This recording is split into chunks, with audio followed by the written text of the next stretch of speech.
Nimempata mwanasheria mbobezi na mwanahabari za michezo mkongwe Alois Komba baada ya hii barua ambayo inatajwa kwamba bodi ya ligi wamejibu timu ya Yanga.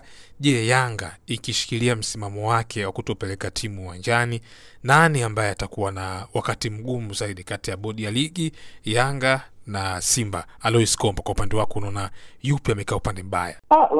Unajua hata FIFA nataka mpira ucheze. Na hata ukienda kasi kama kucheza mpira uweze kupata haki. Yaani mwisho wa siku Yanga ndio ipo kwenye mtego mkubwa sana. Nikwambie kitu. Naam. Hata ile mechi iliahirishwa mapema. Na ndio kwa maana hamna officials walioenda uwanjani. Kwa hiyo Yanga kusema mchezo wetu ulikuwepo, unaambiwa leta evidence kwamba huo mchezo ulikuwepo na officials walikuwa uwanjani. Lakini vile kama kulikuwa na adjournment, mlitaarifiwa au mlipata kurudi vyombo vya habari. Sasa Yanga wasijifanye kichwa maji, haitasaidia kwa sababu mwisho wa siku Yanga waamue tu kutokwenda uwanjani, wanyang'anywe pointi 3. Wajisacrifice tu kama wanaamua hivyo. Lakini wakumbuke kwamba wapo kwenye harakati za kutetea ubingwa. Hizo pointi 3 ni za muhimu sana kwao za dhidi ya Simba. Kwa sababu mechi za upande wao tujui zitakavyoenda. Hata Simba na mechi zake, unaona kanuni TFF kwa procedure zao na uamuzi wao upo sawa. Umenielewa? Na kuelewa vizuri. Wako sawa. Walijoin mchezo, ngao watu wengi tunasema hakukuwa na sababu za msingi za kujoin mchezo.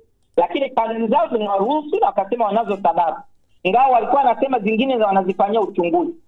Tukawa tunajiuliza kwa nini mechi isingechezwa? Alafu kama kuna malalamiko yote ya timu yote ingetoa baadaye. Kwa nini ile bodi ikajigeuza kamati ya masaa 72 kabla ya mechi? Yaani kuna postmortem inafanyika kabla mtu hajafa.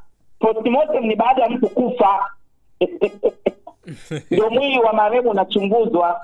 Sasa pamoja na hayo mengine yote, wao wameshikilia kwamba waliwairisha mchezo, walitaarifu timu kadhaa na kwamba watapanga tarehe nyingine. Yanga ndio walipoibuka na kupinga kwamba wao mchezo wanaotambua ni ule. Sasa issue yangu, ule mchezo ambao wanaotambua Yanga taratibu zake zilikamilika? Yaani ule mchezo wanaotambua Yanga, je, hata ukienda kasi watakuuliza taratibu zilikamilika, mlifika mpaka uwanjani na kabla mechi haijaanza ikaamriwa iahirishwe? Au mlifika uwanjani na maofisa wote wakiwepo wakasubiri dakika 20 alafu wangetoa ushindi kama ambavyo ile dabi ya Cairo ilivyokuwa wiki iliyopita?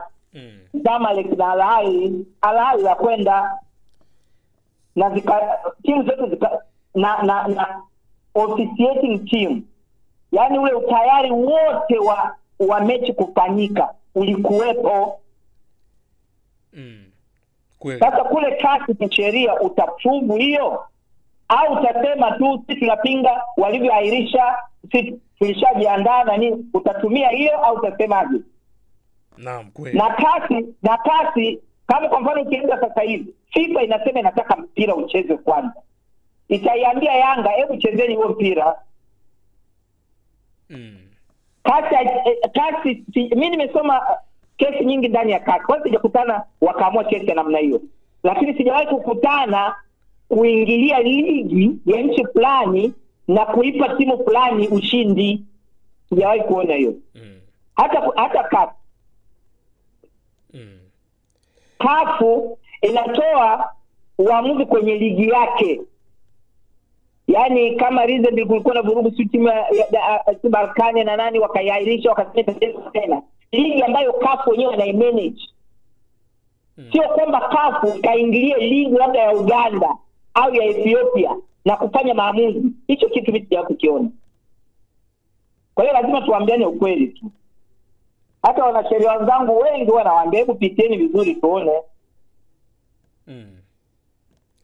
TFF na bodi ya ligi wamecheza mchezo ambao Simba wamenufaika nao Yanga ndio wameacha Solemba, na sasa watapanga tena mechi nyingine ambayo hiyo kama Yanga itaenda uwanjani ina maana imeamua kupoteza na kuiachia Simba magoli 3 na pointi 3.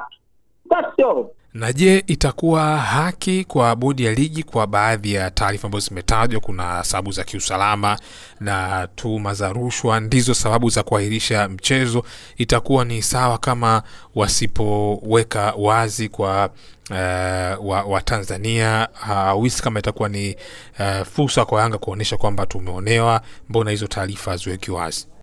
Kwanza ile haki ya asilia sidhani kama bodi ya ligi imefanya. Sijui kama bodi ya ligi wameisikiliza Yanga zaidi ya ile barua yao, lakini wakawalika Yanga wajieleze.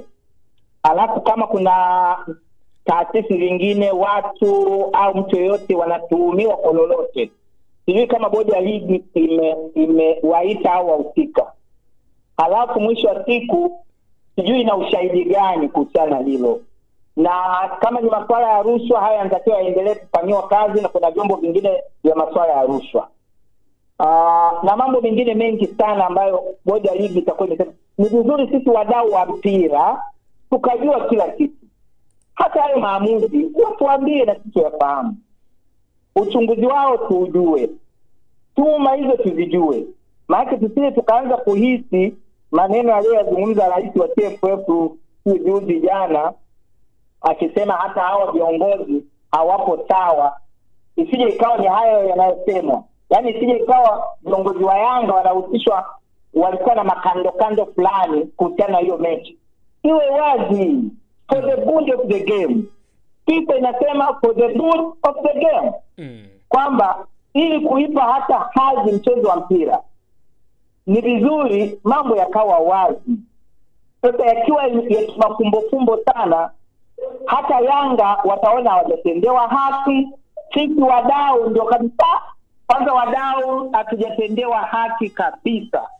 Watu wamesafiri kuja kwenye mchezo wa mpira. Wafanyabiashara wakubwa wameandaa mahoteli yao. Wafanyabiashara wengine wadogo, wenye magari, wenye mabasi. Ile ilikuwa ni misaba kubwa.